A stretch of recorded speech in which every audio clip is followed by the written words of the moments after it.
Hello friends, welcome to stock star. तो आज हम बात करेंगे mid cap IT company Zensar technology के बारे में। स्टॉक्स के अगर पिछले 2 साल की अगर परफॉर्मेंस की आप बात करें और देखेंगे कि स्टॉक्स ने निचले लेवल से आप देख पा रहे हैं कि 8 गुना तक की तेजी है वो दिखाई है, और कुछ महीने से आप स्टॉक्स को एक रेंज में ट्रेड करता हुआ आप देख पा रहे हैं। स्टॉक्स अभी एक काफ़ी क्रिटिकल लेवल पर आकर खड़ा हो चुका है, जो 200 डे ईएम में जो टेक्निकल की परिभाषा में काफ़ी अहम एक मूविंग एवरेज होती है स्टॉक्स, उन्हीं के पास आप स्टॉक्स को देख पा रहे हो। और स्टॉक्स अभी जल्द ही वो Q3 के नंबर भी वो पेश करने वाला है। तो आगे स्टॉक्स पर क्या आपकी रणनीति और किस तरह की उम्मीद हम इसके Q3 के नंबर से वो लेकर चलें, तो इसके बारे में भी हम चर्चा करेंगे। और साथ ही कंपनी और कंपनी के बिजनेस को समझेंगे, कंपनी के फाइनेंशियल चेक करेंगे और इसके सेक्टर से जुड़ी हुई कंपनियों के साथ इसका कंपेयर और स्टॉक्स रिलेटेड कुछ एक खबरों पर भी फोकस करेंगे। और अंत में स्टॉक्स के प्राइस को हम चार्ट पर एनालाइज करेंगे। तो वीडियो को एंड तक देखें ताकि पूरी जानकारी आपको मिल सके। शुरू करते हैं। जेंसार टेक्नोलॉजी, जिसे पहले ICIL के नाम से जाना जाता था, और वर्ष 1989 में इसको RPG ग्रुप के द्वारा इसका अधिग्रहण वो कर लिया था। RPG ग्रुप, जो हमारी पिछली वीडियो थी, इससे इस ग्रुप की जो कंपनियां थी KEC इंटरनेशनल और सीएट टायर, उन वीडियो के दौरान हम RPG ग्रुप के बारे में विस्तार से चर्चा भी कर चुके हैं। जेंसार टेक्नोलॉजी दुनिया भर में 18 से अधिक देशों में फैली हुई एक विश्व स्तर की सॉफ्टवेयर सर्विसिंग कंपनी है। कंपनी IT से लेकर बिजनेस प्रोसेस आउटसोर्सिंग तक और परामर्श से लेकर कार्य को पूरा करने तक एड टू एड सेवाएं वो कंपनी प्रदान करती है। कंपनी एक लीडिंग डिजिटल समाधान और प्रौद्योगिकी सेवा कंपनी है, जो अपने डिजिटल परिवर्तन यात्रा के साथ ग्लोबल स्तर की जो कंपनियां हैं उनके साथ साझेदारी है कंपनी की। कंपनी ने अपनी डिजिटल सॉल्यूशन और प्रौद्योगिकी सेवा के माध्यम से जो ग्लोबल स्तर की जो कंपनियां थी उनके साथ साझेदारी है वो कंपनी ने हासिल करी है।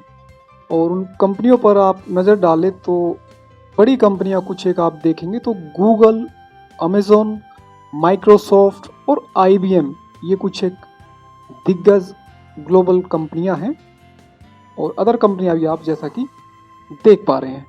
कंपनी के व्यावसायिक क्षेत्र पर नज़र डालें तो कंपनी सॉफ्टवेयर के विकास और उसके संबंधित सेवाओं के कारोबार में वो कंपनी लगी हुई है। कंपनी द्वारा दी जाने वाली सेवाओं में आप देख पा रहे हैं consulting, business case development, business solutions, map, information news analysis, ये कुछ एक सर्विसिंग है जो कंपनी के द्वारा वो प्रोवाइड की जाती है। और साथ ही कंपनी इनके अलावा आप देखेंगे retail, insurance, banking, energy, utility और मैन्युफैक्चरिंग, इन उद्योगों को भी अपनी सर्विस और सॉल्यूशन है वो कंपनी प्रोवाइड करती है।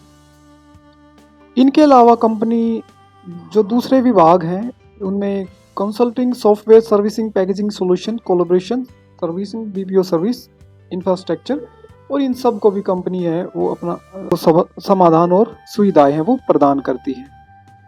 शेयर होल्डिंग अगर कंपनी में आप देखें तो प्रमोटर 49% की हिस्सेदारी के साथ कंपनी में मेजोरिटी शेयरधारक हैं। FI कंपनी में 17.81% की हिस्सेदारी रखते हैं और नॉन इंस्टीट्यूशन कंपनी में 18.99% की हिस्सेदारी रखते हैं। और म्यूचुअल फंड कंपनी में 13.56% की हिस्सेदारी रखते हैं। और अदर्स DI आप देख पा रहे हैं तकरीबन आधे % की हिस्सेदारी वो कंपनी में होल्ड करते हैं। अगर पिछले 9 क्वार्टर्स की अगर शेयर होल्डिंग आप देखेंगे, प्रमोटर ने अपनी कंपनी में कुछ हिस्सेदारी है वो आप बढ़ती हुई आप देख पा रहे हैं। पिछले 9 क्वार्टर में कुछ हिस्सेदारी वो कंपनी में बढ़ाई है। और साथ ही म्यूचुअल फंड की हिस्सेदारी आप देखें दोस्तों कि जो पहले 2 साल पहले 1.58 पर थी, तो वहीं आप इसको 30.56 पर आप इसको देख पा रहे हैं। अच्छी खरीदारी म्यूचुअल फंड के द्वारा कंपनी में वो आप देख पा रहे हैं। और साथ ही नॉन इंस्टीट्यूशंस की हिस्सेदारी भी आप देखें, जो 2 साल पहले 8.39 पर थी, तो वहीं आप उसको तकरीबन 19% पर आप इसको देख पा रहे हैं। और कंपनी की कुल सेल्स में सॉफ्टवेयर डेवलपमेंट एंड सर्विस की 99% की हिस्सेदारी आप देख पा रहे हैं। और अदर सॉफ्टवेयर एप्लीकेशन के लाइसेंस की सेल के द्वारा वो आप उसकी हिस्सेदारी है वो आप 0.83% की तकरीबन 1% की हिस्सेदारी आप देख पा रहे हैं। स्टॉक्स का हमारे रेडार पर आने का एक अहम कारण ये भी था कि जो mid cap company IT company है, उनका प्रदर्शन जो अब तक कंपनियों ने रिजल्ट जो पेश किए हैं, उनका जो सेक्टर की बड़ी कंपनियां उनके मुकाबले इनका प्रदर्शन काफ़ी बेहतर रहा है। और जो मिड कैप कंपनी है और कंपनी जल्द ही वो अपने जो Q3 के नंबर है वो जल्द ही पेश करती हुई आपको नजर आए। और हम उम्मीद करते हैं कि कंपनी है वो बेहतर नंबर है वो कंपनी पेश करेगी।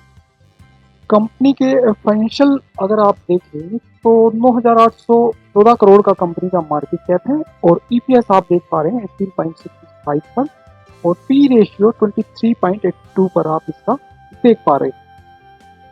और कंपेयर करें इसके सेक्टर से जुड़ी कंपनियों के साथ, तो आप देखेंगे कि मार्केट कैप के हिसाब से कंपनी आपको काफ़ी नीचे दिखाई देती है। लेकिन अगर आप कंपनी की सेल्स के आंकड़ों पर नज़र डालेंगे तो आप देखेंगे कि जो सेक्टर की बड़ी कंपनियां हैं, आप जैसा कि Tata Elxsi, Tanla, KPIT technology, Birla limited, Birlasoft limited, Routes Mobiles जो हाल ही में लिस्टेड हुई थी, तो उनके हिसाब से कंपनी की जो सेल आप देखें, दमदार सेल आप स्क्रीन पर देख पा रहे हैं। कंपनी ने ईयर एंड में 3,781 करोड़ की सेल है वो दर्ज की है। तो दमदार सेल के आंकड़े कंपनी के आप देख पा रहे हैं।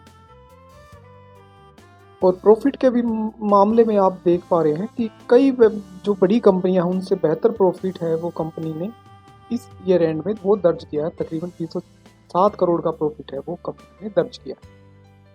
और कंपनी का पी रेशियो आप देख पा रहे हैं कि 23.82 पर। तो वो जो सेक्टर की दिग्गज बड़ी कंपनियां हैं आप देखेंगे तो उन सब से बेहतर वैल्यूएशंस पर कंपनी का पी रेशियो आप देख पा रहे हैं। और दूसरा सबसे अहम, कंपनी पर डेप्ट अगर कर्ज आप देखेंगे तो कंपनी उन चुनिंदा कंपनियों में शामिल है जो कि डेप्ट फ्री कंपनी है अपने सेक्टर की। जैसा कि आप देख पा रहे हैं कंपनी पर कोई कर्ज है वो फिलहाल नहीं। और जैसा कि हमने वीडियो के शुरुआत में बात की थी, कंपनी का वो अपने क्वार्टरली नंबर भी पेश करने वाली है और कंपनी के जो नंबर है वो आ चुके हैं। और देख पा रहे हैं कंपनी का प्रॉफिट पर कुछ दबाव क्वार्टर ऑन क्वार्टर आप देख पा रहे हैं। जो पिछले क्वार्टर में 138 करोड़ का प्रॉफिट था, तो उसके मुकाबले कंपनी ने 91 करोड़ का प्रॉफिट है वो इस क्वार्टर में वो दर्ज किया है। तो प्रॉफिट के मामले में कुछ दबाव जरूर आप देख पा रहे हैं स्क्रीन पर। लेकिन कंपनी की इनकम अगर देखें साल दर साल तो वो बेहतरीन रही है। पिछले साल के मुकाबले जो 934 करोड़ की, तो उसके मुकाबले 1103 करोड़ की कंपनी इनकम है वो दर्ज की। अभी हम स्टॉक्स के प्राइस को चार्ट पर एनालाइज करेंगे तो आप देखेंगे कि स्टॉक्स ने अच्छी तेजी निचले लेवल से 1-1.5 साल में वो दिखाई थी। और अभी स्टॉक्स है वो अपने हाई से तकरीबन 35% नीचे अभी वो ट्रेड कर रहा था। तो जिनकी होल्डिंग है तो उनके लिए जो स्ट्रॉन्ग सपोर्ट लेवल है वो 300 के हैं जो लॉन्ग टर्म इन्वेस्टर हैं। और जो फ्रेश खरीदारी के बारे में विचार कर रहे हैं तो वो इन लेवल पर भी खरीदारी है वो कर सकते हैं। और अगर स्टॉक्स 330-350 के आसपास आए तो वो परफेक्ट लेवल होंगे बेस्ट खरीदारी के। और जिस प्रकार से ऑल ओवर ग्लोबल मार्केट में आप गिरावट है वो देखी जा रही है, तो स्टॉक्स कुछ समय बिल्कुल एक दायरे में वो समय बिता सकता है। लेकिन जो लॉन्ग टर्म इन्वेस्टर हैं तो वो इन लेवल पर स्टॉक्स में वो अपनी पोजीशन को कैरी कर सकते हैं। और फ्रेश खरीदारी भी आप 330-350 के लेवल के आसपास है वो उसके बारे में आप विचार कर सकते हैं। तो बेहतरीन कंपनी है आरपीजी ग्रुप की, और अच्छा पूरा ग्रुप कंपनी इसकी अच्छा कर रही है। तो बिल्कुल स्टॉक्स को अपने रेडार पर रखें, अपने पोर्टफोलियो में शामिल करें। तो आज के एपिसोड में केवल इतना ही। तो अगर आप चैनल पर हमारे नए हैं तो हमारे चैनल को ज़रूर सब्सक्राइब कीजिए, साथ ही बेल आइकन दबाएं ताकि मार्केट से जुड़ी कोई भी अपडेट आपको सबसे पहले मिल सके। साथ ही लाइक कीजिए, सब्सक्राइब कीजिए, शेयर कीजिए। और अगर चाहते हैं हम आपके द्वारा किसी कंपनी पर वीडियो लेकर आएँ तो वो भी आप हमें कमेंट सेक्शन में जाकर बता सकते हैं। तो आज के लिए केवल इतना ही। मिलते हैं नेक्स्ट वीडियो में। तब तक के लिए नमस्कार दोस्तों।